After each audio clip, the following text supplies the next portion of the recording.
Eu acho que a descoberta da antipsiquiatria enriqueceu enormemente a Soma e a tornou ainda mais polêmica do que ela sempre foi quando eu introduzi as ideias de Reich no Brasil. Acho que antes de mim apenas o José Ângelo Gaiarsa, né, já tinha escrito até livros, e dava cursos e falava e fazia uma terapia reichiana antes de mim.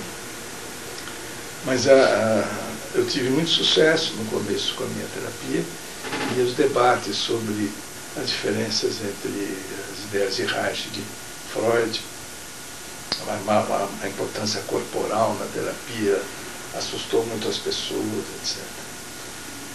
Mas eu acho que foi tão importante quanto as descobertas de Reich na fundamentação científica da Soma, foi o conhecimento das experiências dos antipsiquiatras, né? Porque a psicologia, para mim, parece assim um céu cheio de estrelas, mas com muito vazio entre as estrelas, né? Os buracos negros me parecem maiores que o brilho das estrelas, né? Acho que a gente sabe muito pouco sobre a vida humana, sobre o ser humano, sobre os mecanismos que produzem o prazer, o amor, aquilo que produz a vida, que acaba com a vida. A gente sabe pouquíssimo, né? Mas tem que lidar com isso o tempo inteiro. Mas a psiquiatria veio e resolveu abriu, né, um buraco negro e mostrou uma nova luz, e que facilitou muito para mim poder trabalhar com a psicologia, porque eu sempre tive muito mal-estar com os conhecimentos de Freud, me pareceram sempre muito precários, fantasiosos, intelectuais, reacionários, elitistas, né? E a antipsiquiatria nasceu nos Estados Unidos, né? Foi uma descoberta que eu acho talvez uma das maiores descobertas desse século, além da de Freud, que foi a descoberta do inconsciente, né, no campo da psicologia, claro. E depois eu acho que foi a descoberta do Gregory Bateson, né, que fez uma pesquisa fantástica na Universidade de Palo Alto, na Califórnia, juntando antropologia, comunicação, linguística, psicologia e psiquiatria, e que resultou na descoberta, né, dos mecanismos que podem produzir a neurose e a psicose. E, por hipótese, ele imaginou que ele já estava cansado de saber que a psiquiatria não sabia o que era a esquizofrenia, tratava a esquizofrenia também com chutes, né, com eletrochoques, insulinoterapia, medicações que eram assim, vagas, imprecisas, porque não se conhecia a origem, o mecanismo formador da esquizofrenia. Tinha uma visão biológica, não é? Que era biológica? Exatamente, se era biológico, se era cultural, mas não se sabia, e se davam medicações terrivelmente violentas, né? Desde o primeiro ano desse século, um suíço descobriu a convulsoterapia. Eu esqueço o nome dele, não me lembro mais. Mas eu não gosto nem de lembrar que tem tanto ódio, tanto horror aos choques elétricos, né, que o nome desse pesquisador suíço desapareceu da minha memória. Apagou. E eles aplicavam a convulsoterapia desde 1901. Isso desenvolveu e até hoje se pratica nos hospitais, né? É uma terapia terrível, porque ela destrói durante algum tempo as emoções afetivas, as emoções agressivas, e a pessoa fica imobilizada, ela não tem emoções, não vibra com nada, não sente nada, e os médicos e as famílias acham que ela está melhorando. Ela perdeu a capacidade de reagir à vida, né? Ela fica entregue. Mas esses choques elétricos, descobriu-se depois que destrói células nervosas, que produz uma série de problemas em relação ao sistema límbico, o sistema das emoções, né? A parte orgânica das emoções e tal. Mas a psiquiatria continua assim, né? E usando terapias hoje, essa medicação anti-esquizofrênica, tipo Aldol, são coisas que, no fundo, parecem resolver o aspecto que incomoda a família e que incomoda a sociedade. Quer dizer, torna as pessoas incapazes de ter qualquer reação vital, são internadas em sanatórios, submetidas a uma vida carcerária, e o tratamento é mais punitivo do que terapêutico. Então eu abandonei a psiquiatria, me lembro do dia que eu encontrei o Gaiarsa, e ele também tinha abandonado, e a gente se abraçou muito, dizendo, não, nós temos que trabalhar, né, para ajudar as pessoas a viverem, não evitar que elas vivam.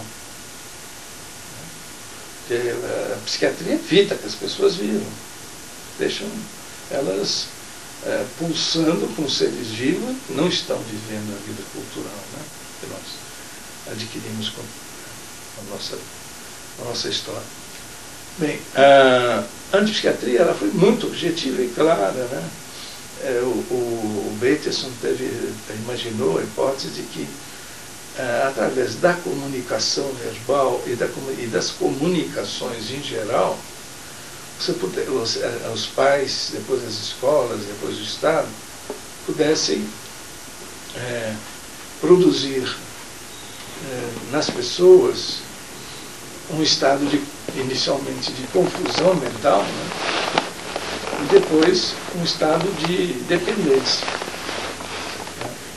E essa dependência levaria a pessoa a perder completamente a autorregulação, a autodeterminação, entrando em quadro inicialmente neurótico, depois em quadro psicótico. Para resumir bem, eu acho que todas as pessoas deveriam poder ler o livro do David Cooper, né, que foi um discípulo do Bateson, que continuou as pesquisas da antipsiquiatria na Inglaterra. O livro chama-se Psiquiatria e Antipsiquiatria. Não é um livro difícil de ler, é um livro muito profundo, né?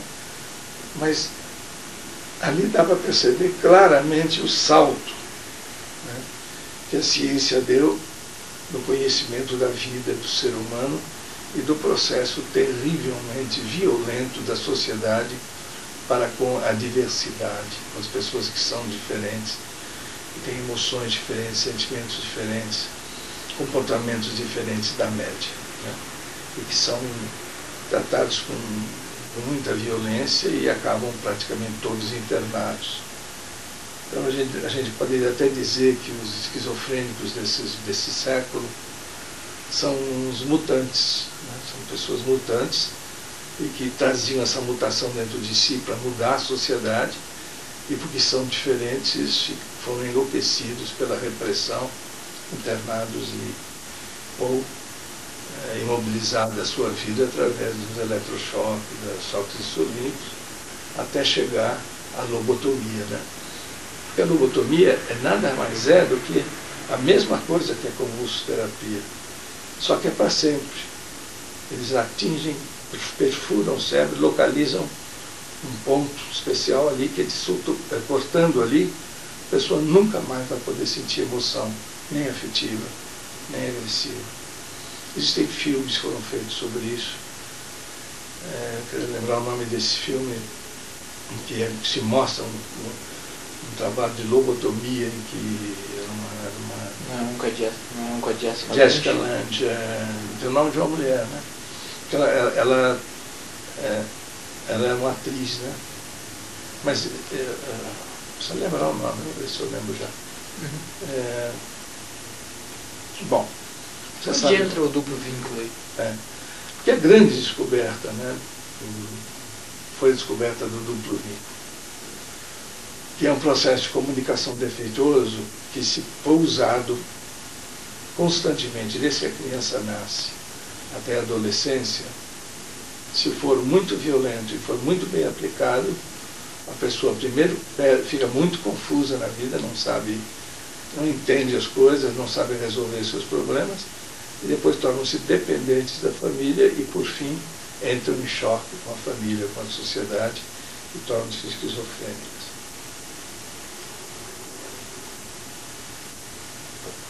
dupla vinculação, de uma maneira muito simples, né? Está muito bem explicada no livro do David Cooper. É o seguinte, os pais, desde que a criança nasce, nunca responderem objetiva e diretamente às perguntas das crianças, às situações que a criança vive. É sempre responder de forma dupla. Você diz sim e não ao mesmo tempo. E a criança, então, com aquele sim e aquele não, ela não sabe o que fazer. Ela fica confusa e continua fazendo as mesmas coisas, errando sempre, e sempre daí por diante tendo que perguntar aos pais, a cada vez tendo reprimendas, etc., criando um estado de dependência que chega ao ponto, sim, da criança perder o contato com a sua própria personalidade, com a sua originalidade. Para explicar bem da dupla vinculação, o próprio Bateson, quando fez o primeiro trabalho dele de comunicação científica sobre a descoberta da dupla vinculação, é bom citar exemplos, né? Os exemplos são muito mais evidentes do que as explicações lógicas. Eu sempre cito o exemplo de uma cliente minha, né? Que ele citou a história de um clientinho dele com a mãe, um diálogo do cliente com a mãe. E eu conto o diálogo de uma menina, de uma cliente com a mãe. Ela resolveu, a menina, morar sozinha, disse para a mãe que ia morar sozinha. A mãe disse que era perfeito, maravilhoso, que ela tinha que sair, tinha que ir mesmo, já estava com 18 anos, estava na hora de viver a sua própria vida, né, independente. Só que ela disse isso chorando copiosamente, né? E entendendo a teoria da comunicação, o Bateson, ele explica claro isso, né? Ele diz, a criança muito mais que o adulto, tem uma capacidade incrível de perceber mais pela linguagem não verbal do que pela linguagem verbal. Você pode falar 1000 vezes para uma criança uma coisa, ela não entende, mas se você tiver uma atitude determinada, ela entende, né? Claro, porque a espécie humana passou séculos, né, se comunicando sem a palavra, e hoje a gente está dando menos importância para a comunicação não verbal e dando mais importância para a não verbal. Mas a mãe chorando, ela entendeu, mas você vai me fazer sofrer muito. Mas ela não disse, você vai me fazer sofrer muito, né? E a menina perguntou, mas você está dizendo para ele, por que você está chorando, né? Ela disse, não, porque eu sou muito emocional, eu choro por qualquer coisa, bobagem. Agora, quando você for falar com seu pai, não diga assim diretamente como você disse para mim. Porque seu pai é muito sensível, já teve um infarto no ano passado.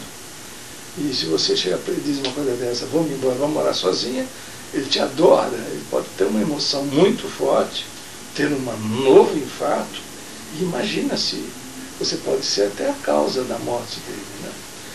Quer dizer, esse é um duplo vínculo usado através do mesmo mecanismo verbal de comunicação, mas com um processo de emocional chantagístico extremamente violento. A menina saiu, foi morar sozinha, enfrentou esse duplo vínculo, mas aí ela caiu no efeito do duplo vínculo, ela não conseguia viver sozinha, longe dos pais. Aquele sentimento de culpa, aquele remorso de ter abandonado os pais, destruía completamente o prazer que a liberdade lhe proporcionava. Um dia voltou para casa, né? E a família entrou em plena felicidade, ela não entendeu nada, disse, mas como é que é? Se eu quero ficar livre para ser feliz, eles sofrem tanto, né? Me fazem sofrer mais que eles ainda. Eu volto para casa, eles entram em completa felicidade, né? E eu me sinto muito infeliz, né? Aqui presa a eles, não sem poder construir minha vida. Ela, a pessoa aos poucos começou a ficar irritada com a família, essa irritação foi crescendo, porque ela estava na situação da pessoa que se correr o bicho pega, se ficar o bicho come, porque nenhuma das soluções resolvia a vida dela, né? Ela foi ficando muito agressiva, tendo grandes discussões. Um dia, um rompimento violento, o pai ele chamou o hospital e foram internar. E começaram a aplicar choques elétricos, né, etc. Então, esse exemplo que eu estou dando mostra uma coisa fantástica, terrível. É que só o amor é capaz de produzir o duplo vínculo. Sem amor não cola o duplo vínculo. se a menina não amasse tanto os pais, ela nem ligava que eles ficassem tristes dela sair de casa. Ela dizia, paciência, já fiquei bastante com vocês. Mas quando você produz o amor no outro, né, e o outro produz o amor em você, e se for usada a chantagem de um dos lados, o outro cai e fica sem saída, né? Então, essa descoberta do Bateson, para mim, foi uma das maiores contradições da vida contemporânea. Que o amor, sendo a coisa mais importante que possa existir na vida das pessoas, para mim, estar vivo não é nada. Para você justificar estar vivo, é preciso estar amando, né? E muito, cada vez mais, né? Para você sentir a vida mais plena. Agora, se alguém usar o amor para te chantagear, para destruir sua liberdade, você se submete. Mas quando você perde a liberdade, você acaba perdendo também a possibilidade de amar, né? E nasce a esquizofrenia. É uma esquizofrenia que ela é gradual, né? Ela tem a esquizofrenia das pessoas que vivem em sociedade, as que vão abandonando a sociedade e as que acabam sendo internadas, né? Então, é extremamente poderoso o poder do amor quando é usado como uma arma de dominação. Então, o amor não é só beleza, não é só encantamento, né? Justificativa de vida pode ser também um instrumento da destruição, né, da personalidade das pessoas. Isso aparece naquele filme, né? Vida em Família, não é? Tem um filme Vida em Família que foi feito com um roteiro aprovado pelos antipsiquiatras, e alguns antipsiquiatras já ajudaram a fazer a direção do filme para que ele ficasse correto. Eu acho que esse filme Vida em Família, não lembro o nome do diretor agora, é uma demonstração perfeita de como é que os pais podem esquizofrenizar um filho. Manual de esquizofrenização. Ô Roberto, só para acabar, então, quanto tempo a gente tem aí? Agora a gente vê o Jornal Nacional, depois a gente continua. Tá.